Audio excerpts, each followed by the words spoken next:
മരുഭൂമിയിലൂടെ ഇസ്രായേൽ ജനതയെ വാഗ്ദത്ത നാട്ടിലേക്ക് നയിച്ച മോശ നമ്മുടെ കർത്താവിൻ്റെ നിർദ്ദേശപ്രകാരം നോമ്പ് നോൽക്കുകയും ആ നോമ്പിനാൽ പ്രക്ഷോഭിതനായി ദൈവത്തെ ദർശിക്കുകയും ഇസ്രായേൽ ജനതയ്ക്ക് വേണ്ടി കൽപ്പലകകളെ സ്വീകരിക്കുകയും ചെയ്തു. നോമ്പിനാൽ പ്രക്ഷോഭിതനായ മോശയുടെ മുഖത്തെ ഉഗ്ര തേജസ്സിനെ നോക്കുവാൻ പോലും ഇസ്രായേൽ ജനതയ്ക്ക് ഭയമുണ്ടായി.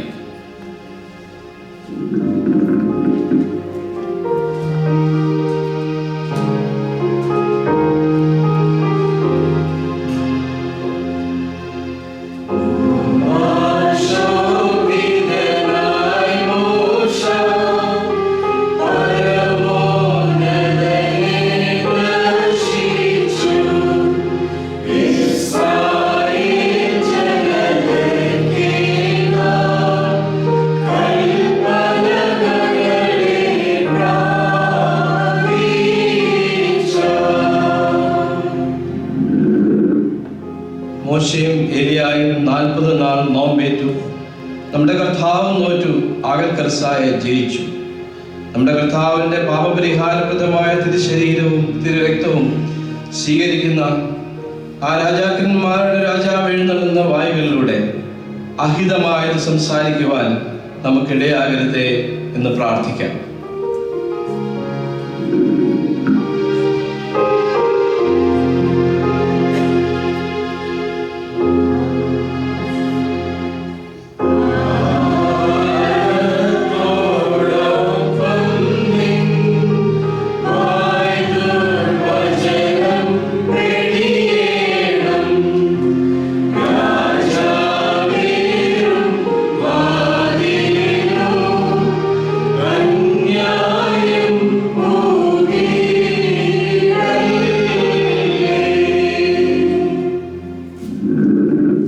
ശുദ്ധമുള്ള നോമ്പ് ജയത്തിന്റെ അടയാളവും ശത്രുവാകുന്ന ദുഷ്ടന്റെ നേരെ തോൽക്കാത്ത ആയുധവുമാകുന്നു.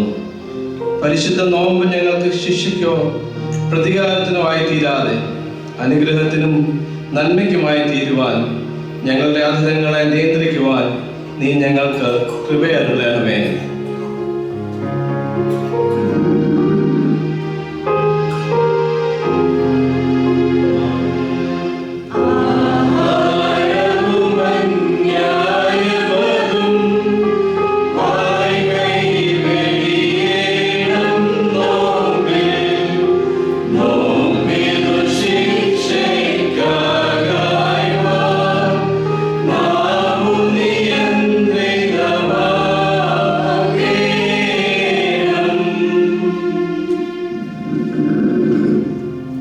സിംഹക്കുഴിയിൽ ദാനിയേൽ നോറ്റ നോമ്പ് ഏറ്റവും അഭികാമ്യമായിരുന്നു.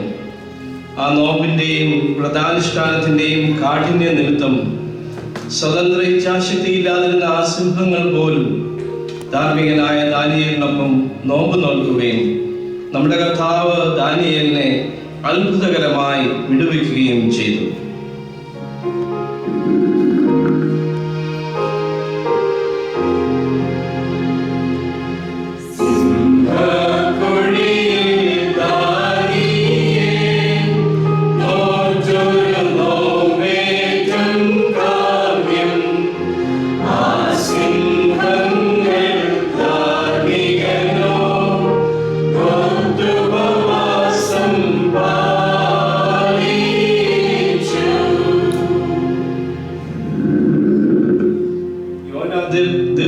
ദീർഘദർശിയുടെ ഉപദേശത്താൽ നിനവാ രാജ്യത്തിന്റെ അധിപനായ രാജാവ് പോലും രട്ടെടുത്ത് ഉപവസിച്ചു.